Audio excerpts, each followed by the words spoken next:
जया बच्चन तो इसीलिए खड़े थे, मेंबर का अपमान है, इसीलिए तो खड़ी हुई थी जया बच्चन कि बार बार आप एलओपी का अपमान कर रहे हैं, एलओपी का मौका नहीं दे रहे हैं, आप बोलते रहते हैं। घनश्याम तिवारी जी ने सदन के अंदर अमर्यादित भाषा और टोन दोनों उनकी थी।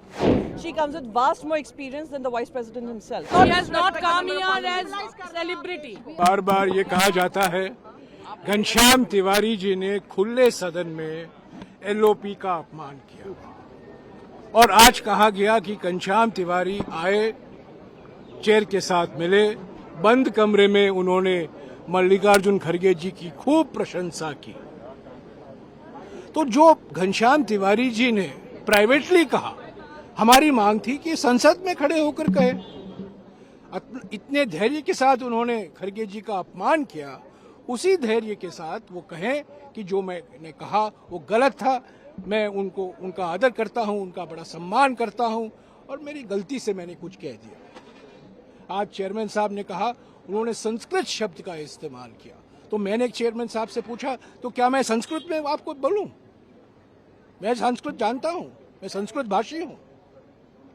तो बार बार मुझे टोकते रहते हैं, पर मुझे टोकने से मुझे कोई आपत्ति नहीं है। एलओपी को मौका नहीं देते हैं, एलओपी का अपमान हुआ है, एक संवैधानिक पद का गरिमा को नीचे गिराया गया है, इसके खिलाफ हम हैं।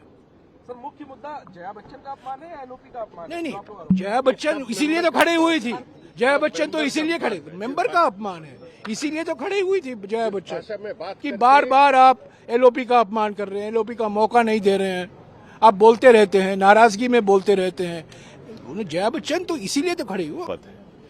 ये स्थापित है कि जब नेता सदन या नेता विरोधी दल बोलने खड़े हों तो दोनों को प्राथमिकता मिलती है, परंतु उसका पालन नहीं हो रहा है। घनश्याम तिवारी जी ने सदन के अंदर अमर्यादित भाषा और टोन दोनों उनकी थी। इसके बाद बैठकर अंदर बात हुई, वहां उन्होंने माना इस बात को कि मेरा कहने का ये आशय नहीं था, गलती है। हम लोग यही कह रहे थे कि जो अलग बैठकर बात हुई है वो सदन के अंदर होनी चाहिए, क्योंकि यह घटना तो सदन की है ना, कहीं अलग तो हुई नहीं है। तो जो सदन की घटना है, सदन के बारे में डिस्कशन यहाँ होना चाहिए।